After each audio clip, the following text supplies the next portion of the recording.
இயேசு கிறிஸ்துவின் நாமத்தில் உங்கள் எல்லாருக்கும் என்னுடைய அன்பின் வாழ்த்துக்கள். எப்படி இருக்கிறீங்க? நல்லா இருக்கிறீங்களா? சுகமா இருக்கிறீங்களா? பாதுகாப்பா இருக்கிறீங்களா? நம்ம பொல்லாத உலகத்தில் வாழ்ந்து கொண்டு இருக்கிறோம். இது கடைசி காலம், கொடிதான காலம் என்று வேதம் சொல்லுகிறது. பல ஆபத்துகள் நம்மை சூழ்ந்திருக்கிறது. பொல்லாத மனிதர்கள் கூட நமக்கு பக்கத்திலே இருப்பாங்க. அவங்க தீங்கு செய்யும்படி, நமக்கு ஏதாவது ஒரு டிஸ்டர்ப் பண்ணும்படி. அதனால நம்ம பாதுகாப்பா இருக்க வேண்டியது ரொம்ப அவசியம். அதற்கு தேவன் ஒரு வாக்கு கொடுக்கிறார்.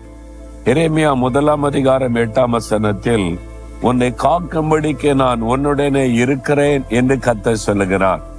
என் மகனே, என் மகளே, நான் உன்னை பாதுகாக்கும்படி உன்னோடு கூட இருக்கிறேன்.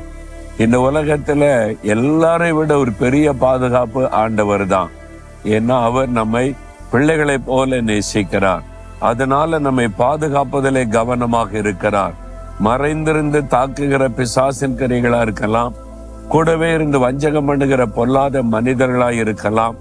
யார் மூலமாக நமக்கு ஆபத்து வந்தாலும் அதை விடாதபடி நம்மை பாதுகாத்து நடத்துகிற ஒரு தேவன் நமக்கு இருக்கிறார். இந்த அமெரிக்கா தேசத்துல மற்ற நாடுகள் நம்ம இந்தியாவில் இருக்கிற மாதிரி புலி, சிங்கம், யானை போன்ற மிருகங்கள் எல்லாம் இல்லை. ஆனா கரடிகள் நிறைய இருக்குது. இந்த கரடிகளை நான் இந்த தேசத்துல பார்த்திருக்கிறேன். இந்த கரடி குட்டிகள் இருக்குதுல்ல, அந்த குட்டிகளோட இந்த கரடி வரும். இந்த குட்டிகள் எதை குறித்தும் பயப்படாது. ஏன்னா அந்த தாய் கரடி தன் குட்டிகளை பாதுகாப்பதில் ரொம்ப கவனம் செலுத்தும். குட்டிகள் இருக்கிற இடத்துல மனிதர்கள் போனாலே கரடி தாக்கிவிடும் என்பதாய் சொல்றாங்க. மற்றபடி அதை சேதப்படுத்தாது. குட்டிகளுக்கு ஆபத்து என்று சொன்னால் கரடி மூர்க்கமாகிவிடும், எந்த மனிதரையும் அதை பீறி போட்டு விடும் என்பதாய். அதே மாதிரி தான் ஆண்டவரும் அவருடைய பிள்ளைகளாய் இருக்கிற நம்மேல ரொம்ப கரிசனை உள்ள தேவன்.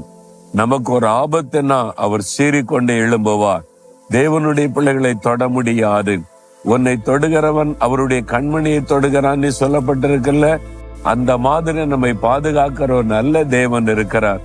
பிறகு எதுக்கு நீங்க பயப்படணும்? ஒன்னும் பயப்படாதங்க. நீங்க வசிக்கிற இடம், வேலை செய்கிற இடம், நீங்கள் ஊழியம் செய்கிற இடத்துல உங்களுக்கு ஆபத்து விளைக்கக்கூடிய பொல்லாத மனிதர்கள் எழும்பினாலும் தேவன் உங்களை பாதுகாப்பார். அவருடைய பாதுகாப்பு உங்களுக்கு இருந்துட்டா போதும். யாரும் உங்களை சேதப்படுத்த முடியாது. விசுவாசிங்க. என்னோட கூட என்னை பாதுகாக்கிற என் ஆண்டவர் இருக்கிறார், என்னை பாதுகாப்பார் என்று விசுவாசத்தோடு சொல்லுங்க. ஆண்டவரே, என்னை பாதுகாக்கும்படி என்னோடு நீர் இருக்கிறதற்காக உமக்கு ஸ்தோத்திரம். கண்ணின் மணியை போல என்னை பாதுகாக்கிறீர். எந்த தீங்கும் என்னை தொட முடியாது, சேதப்படுத்த முடியாது. நான் அதை விசுவாசிக்கிறேன். இயேசு கிறிஸ்துவின் நாமத்தில் ஆமென்.